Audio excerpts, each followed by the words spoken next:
Ignition sequence starts. 6, 5, 4, 3, 2, 1, 0. Liftoff. We have a liftoff.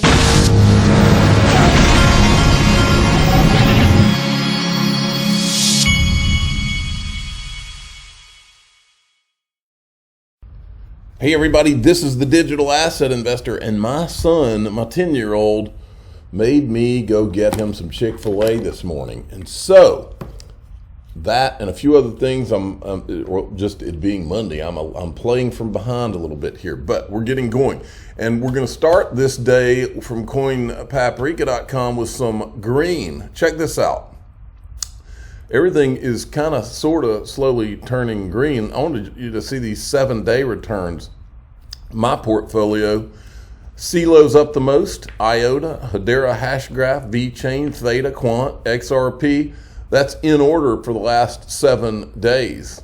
CELO's up 18.71%. We've got XRP up pretty much 10% for the last 7 days. That's pretty significant. Let's do a refresh and see if we can get ourselves a fresh 10% for XRP. No, we can't. It's 9.68. But 10% will be the thumbnail because we're going to round up. Is that cool? All right. Wanted to remind everybody, Link2 has, this is how I've got, sorry. I own Ripple and Link2. These are my 3 largest holdings: Ripple, Link2, and Uphold, and all 3 of those are on the platform right now. If you've either gotten an account or you're considering and you're an accredited investor, I'll put the link to this in the very top of the description of this video. Because remember, and after you watch this video, you might be even more bullish on Ripple equity because, folks, this thing's getting hot. It's getting real hot. Let me write down that. I forgot to write 10%. Okay. Moving along. This is fascinating. This is put out by Digital Perspectives.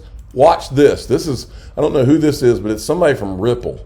Watch this. Again, I'm going to be presenting something that I presented at the last swell, which is a new product offering called Line of Credit, which we believe really just adds to liquidity management in the payment space. Into it and how does it work? And so effectively in our fiat rails, which we're calling on-demand liquidity, senders would actually fund locally in their local currency. As you can see, they're funding in US dollars. We're using XRP, the digital asset, to create instantaneous settlement of that or conversion of that local fiat into destination fiat. And so I'm just going to skip to the next slide so it stops moving on me. But ultimately, that conversion from USD to, say, Filipino peso happens instantaneously through the use of the digital asset XRP. It's sent over to a receiver like our strategic partners like Neum, who you heard from today. And ultimately, Neum and our receivers then disperse that out to the end beneficiaries. So the reason why this one of the comments or kind of enhancements or requests that we heard was, hey, we don't like pre-funding anywhere. And so a place that we made a change is what we're calling wallet send. This is how wallet send works. And so effectively what we're doing here is we're unlocking that pre-funded origin funding. And so the way in which we're able to do that is that we're using digital wallets. And so effectively Ripple will fund the wallets of our senders. And we'll basically place XRP in those wallets until you're ready to use it. You don't own the XRP until you use it. So that's a really important thing to call out, because as we fund those wallets, Ripple still effectively owns the XRP in that wallet, which means that there's no volatility. You're not subject to the volatility in XRP.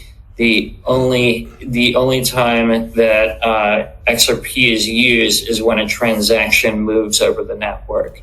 Well, I'm not going to show you any more of that, but it's really fascinating. And I think that Digital Perspectives was making the point that this line of credit, this whole thing makes him think that this is not about the Howey test with the SEC, but the Reeves test, which would make XRP a note, is my understanding. And I think that that's a note is a security.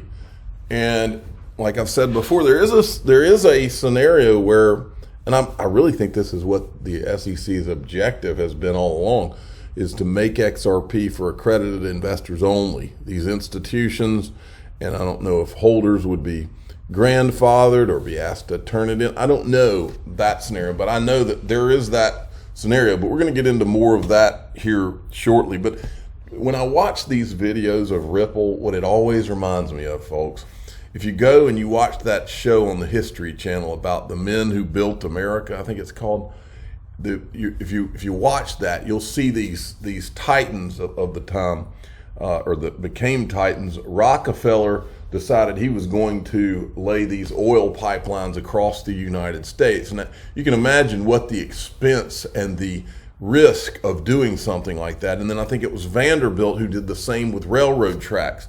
He laid railroad tracks across the whole United States. Imagine all of the risk and what was involved there. And they probably all almost went bankrupt several times in the process of that. I see what they did and I compare it to what Ripple's been doing since 2012, laying the plumbing for the financial system. And I think what Ripple represents is even bigger than what they did, folks. And that's why I've been here for 4 years. That's why I'm going to see this thing through, because Ripple wins this game. And I'm going to help see to it, because this is a game changer. I've always seen this as something that's going to change my life and change the lives of my children and their children and their children and their children.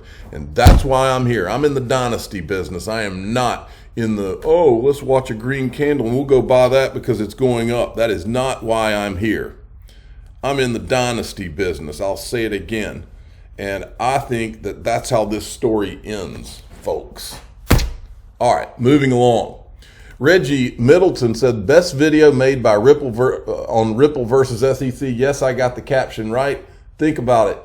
And then he's talking about Jeremy Hogan's video. Jeremy Hogan knocked it out of the park with this video. I clipped out a couple of the clips. In fact, but first, go give Jeremy Hogan a subscribe. Legal Briefs is his channel.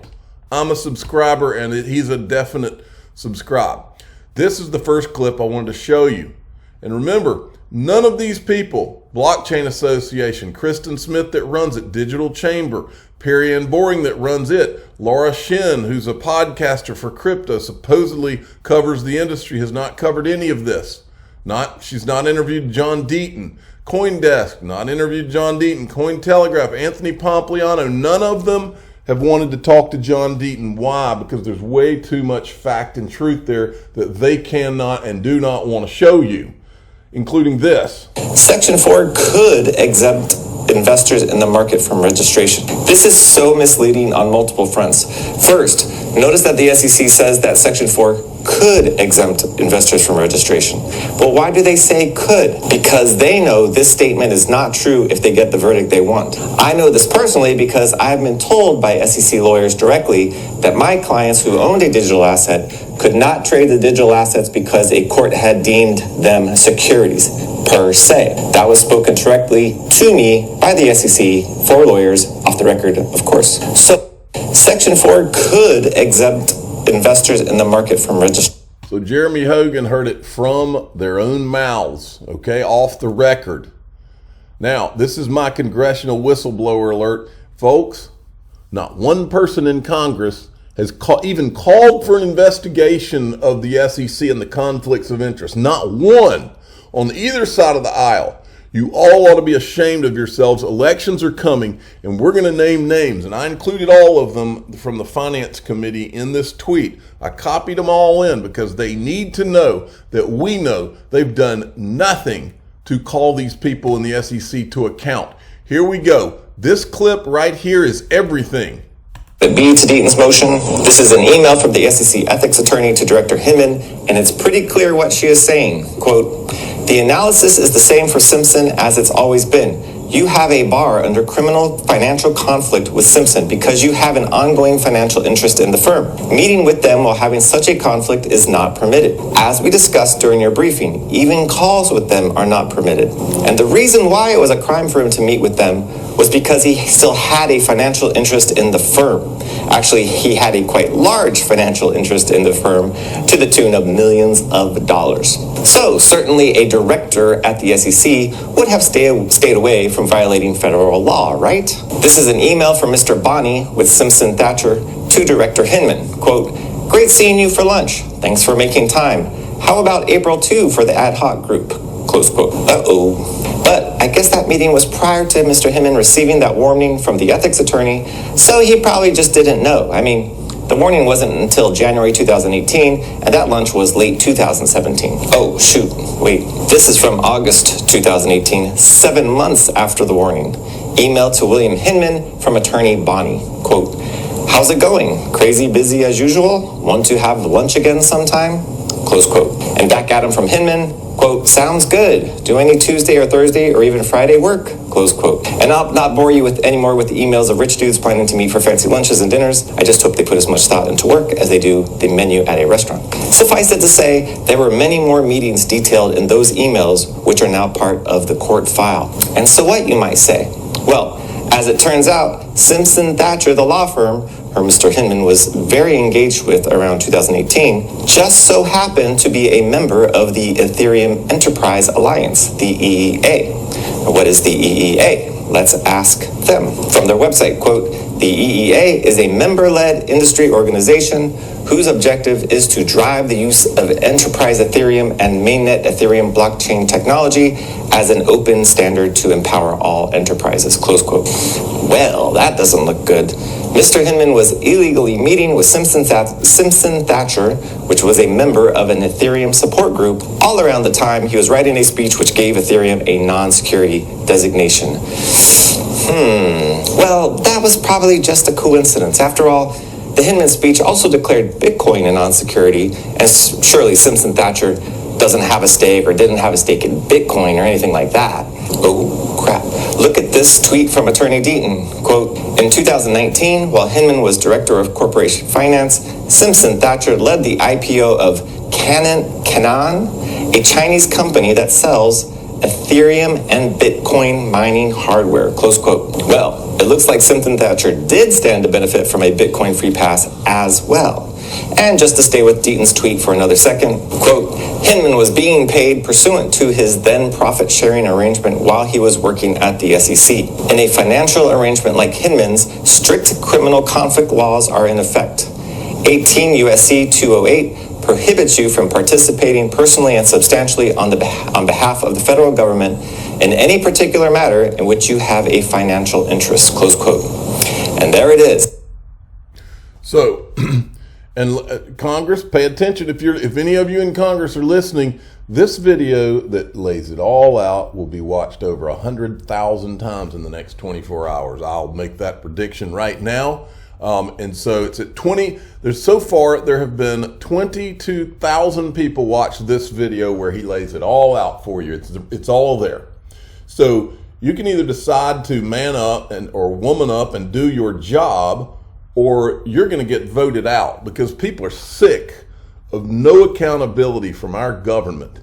We're sitting here watching all of this corruption going on, and nobody's defending the people anymore. What has happened to this country? And I wanted to make sure we remind people of this too. Remember, this is not newsworthy. They will not show any of this. CNBC, Squawk Box, CNBC Fast Money, CNBC Closing Bell, Jim Cramer, Becky Quick, Andrew Ross Sorkin. They need to all be called out. Joe Squawk, that's Joe Kernan, Melissa Lee, Julia Chatterley, CNN International, CNN Business, CoinDesk, Cointelegraph, Laura Shin, Anthony Pompliano.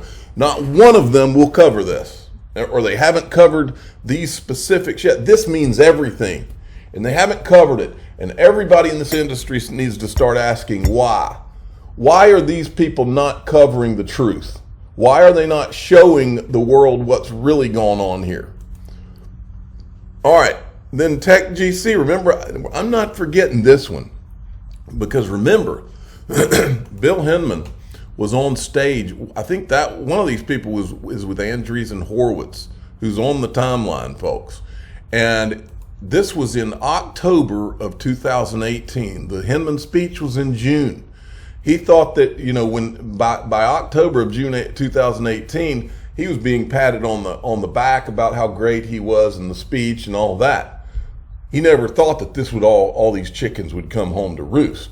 So he's on stage, and to this day, this thing, we've shown pictures in this room here. They had video cameras in this room, folks. They had the video cameras. Nobody has been able. This is a room full of people. You're telling me that there's not one of these people who has access to the video of this that's listening to my voice right now? You better believe there are.